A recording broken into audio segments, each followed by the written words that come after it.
తాకట్లో ఉన్న మీ బంగారాన్ని విడిపించి ఆ రోజు ఆన్లైన్ రేటుకి కొంటాం. Sharma gold company. నమస్కారం, సుమన్ టీవీకి స్వాగతం. నేను మానస. ఈరోజు మనతో పాటు ఉన్నారు ప్రముఖ ఆధ్యాత్మికవేత్త, ఎనర్జీ వాస్తు స్పెషలిస్ట్, శ్రీ విద్య ఉపాసకులు శ్రీమతి జయప్రద గారు. వారితో మాట్లాడదాం. సెప్టెంబర్ మాసానికి సంబంధించిన ద్వాదశ రాశుల యొక్క మాస ఫలితాలు ఏ విధంగా ఉన్నాయనే విషయాలు తెలుసుకుందాం. అమ్మా నమస్కారం. అమ్మా నమస్తే అమ్మా, శ్రీమాత్రే నమః. అమ్మ, ముందుగా సెప్టెంబర్ మాసంలో 12 రాశుల యొక్క రాశి ఫలితాలు ఏ విధంగా ఉన్నాయి, వాళ్ళ గ్రహ సంచారం ఏ విధంగా ఉంది అనే విషయాలు తెలుసుకోవాలనుకుంటున్నాం. అంతకన్నా ముందు ఈ సెప్టెంబర్లోనే సెప్టెంబర్ 7న చంద్రగ్రహణం కూడా ఉంది.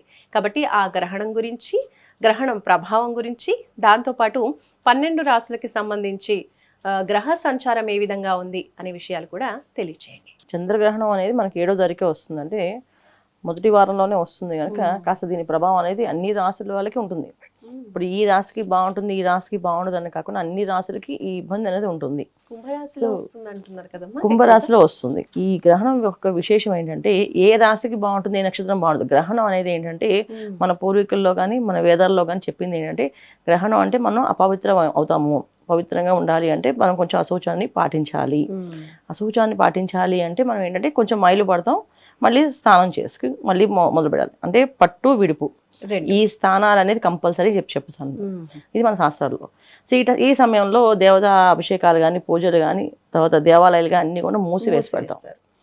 అవన్నీ కూడా ఏంటంటే మన వేదాల పుస్తకాల్లో ఏం చెప్పారంటే ఇవి చేయకూడదు అని చెప్పారు. మనం దాన్ని ఆచరిస్తున్నాం. అలాగే ఆచరిస్తున్నప్పుడు ఇది ఎవరెవరి నక్షత్రమే పడుతుంది, ఏ రాశిమే పడుతుంది అనేది మన రాశి ఫలాలు చూసుకుంటే ఖచ్చితంగా అన్ని రాశుల మీద ఈ ఇబ్బంది ఉంటుంది. అయితే ఒక్కొక్క రాశికి 100% ఉంటే ఇంకో రాశికి 90%, ఇంకో రాశికి 80%, ఇంకో రాశికి 70%, అలా అలా పర్సంటేజ్ వైజ్ తగ్గిపోతుంటుంది. సో మన పర్సంటేజ్ ఇవ్వగలవా అంటే అది మీకు చెప్తా వివరణ కూడా. ఎందుకంటే ఏ రాశికి ఎందుకు అంత 100% చెప్పాము అనేది కూడా చెప్తాను నేను. సో మీరు ఎవరు మార్కులు ఇస్తున్నారంటే అలా కాదు, కానీ మన పరిస్థితి ప్రభావం, దాని ఒక ఒత్తిడి ప్రభావం మన మీద ఎలా ఉంటుంది, ఆ ప్రభావం అందరూ అనుభవించవలసి ఉంటుంది. కనుక దాని జాగ్రత్తలు, పరిహారాలు మనం చేసుకుంటే బయటపడతాం, ఇబ్బంది లేదు. మన పెద్దవాళ్ళు ఏం చెప్పారంటే ఏ సమస్యకైనా పరిష్కారం ఉంది. సో ఆ పరిష్కారం మీరు ఆచరించి పాటిస్తే కనుక ఖచ్చితంగా బయటపడిపోతాం. సో పరిష్కారము మనం చేసుకునే మన చేతుల్లో ఉంది, కానీ చేసుకోవచ్చు. సో భయపడిన అవసరం లేదు. సరే అమ్మా, అయితే ముందుగా ఈ మాసంలో గ్రహ సంచారం ఏ విధంగా ఉంది అనేది తెలియజేయండి. తప్పకుండా. ఈ మాసంలో మన గ్రహ సంచారం చూస్తే సింహరాశిలో రవి. సో రవి మనకి 17వ తారీఖు వరకు సింహరాశిలో ఉంటారు. తర్వాత సింహరాశిలోని బుధుడు 16వ తారీఖు వరకు ఉంటారు. అలాగే కేతు సింహరాశిలో ఉన్నారు, అది సంవత్సర కాలం ఇంకా ఉంది, టైము ఉంటారు. తర్వాత కుజుడు కన్యా రాశిలో ఉన్నారు, అది 13వ తారీఖు వరకు, తర్వాత మళ్ళీ మారుతారు. అలాగే శని భగవాన్ వక్రించి మీన రాశిలో ఉన్నాడు, కాస్త ప్రభావం వక్రించి ఉంది కనుక శని భగవాన్ ఒక ఎనర్జీస్ మన మీద పడతాయని నమ్మకం అయితే ఏం లేదు, తక్కువే ఉంటుంది ఆ ప్రభావం. ఓకే. అలాగే రాహు వచ్చేసి కుంభరాశిలో ఉన్నారు, గురువు మనకి మిథున రాశిలో ఉన్నారు. ఈ విధంగా గ్రహస్థితి గ్రహ గమనాలు ఇలా ఉంటే ఏ రాశి వాళ్ళకి ఎలాంటి పరిహారాలు చేసుకోవాలి, ఈ మాసంలో ఎలాంటి జాగ్రత్తలు తీసుకోవాలని మనం ఖచ్చితంగా తెలుసుకోవాలి. ఎందుకంటే ఫలితాల కంటే కూడా ప్రభావం ఎక్కువగా ఉంది కనుక దాని దగ్గర మనం పరిహారాలు చేసుకోవాలి. అమ్మ, కుంభరాశి వాళ్ళకి సెప్టెంబర్ మాసం ఎలా ఉంటుంది, ఏ విషయాల్లో జాగ్రత్తగా ఉండాలి, ఏ విషయాల్లో అనుకూలతలు కనిపిస్తున్నాయో తెలియజేయండి. కుంభరాశి వాళ్ళకి ఈ మాసంలో మంచి ఫలితాలు, మెరుగైన ఫలితాలు కనిపిస్తున్నప్పటికీ కూడా ఈ గ్రహణం ఒక ఇంపాక్ట్ ఎక్కువగా ఉంటుంది ఈ మాసంలో. వీళ్ళకి మామూలుగా చూసుకుంటే గ్రహణం లేకపోతే వీళ్ళ పరిస్థితి చాలా చక్కగా ఉంటుంది. పంచమ స్థానంలో గురువు, అంటే మనకి ఏదైతే కోరుకుంటామో ఆ వరాలు అందే అవకాశము. చతుర్థ స్థానంలో శుక్రుడు, అంటే యోగ్యమైన కాలం అంటారు దీన్ని. 6వ స్థానంలో శుక్రుడు ఉండడం కూడా యోగిస్తుంది వీళ్ళకి. ఎలాంటి యోగం అంటే ఇల్లు, తర్వాత గృహయోగం, వాహన యోగాలు ఇవి కూడా ఉండే అవకాశాలు ఎక్కువగా ఉంటాయి.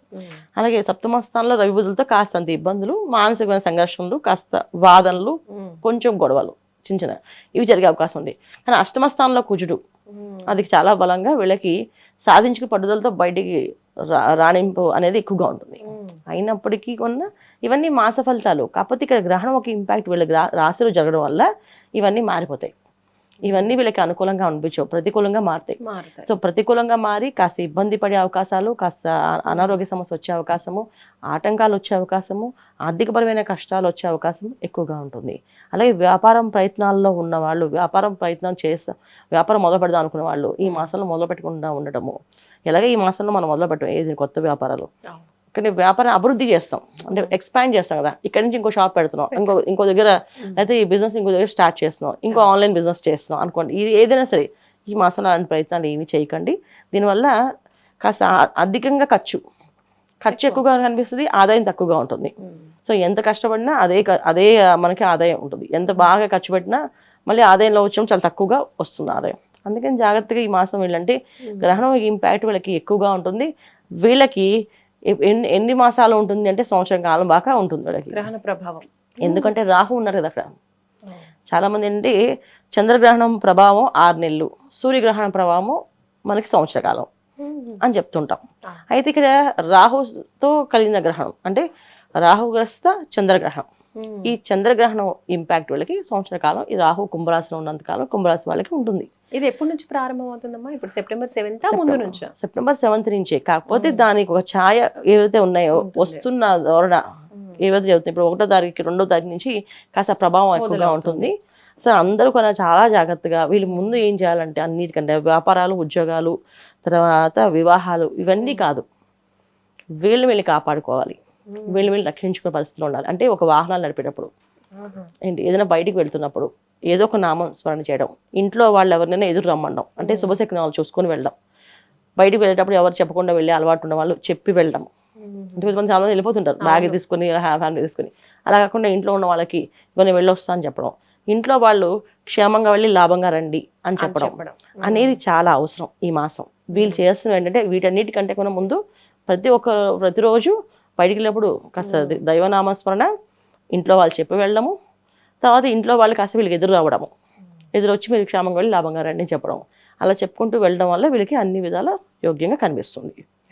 అమ్మ, కుంభరాశి వాళ్ళు మరి జాగ్రత్తగా ఉండాల్సిన విషయమే అని చెప్తున్నారు కాబట్టి వాళ్ళు ఎలాంటి పరిహారాలు పాటించాలంటారు ఈ మాసంలో?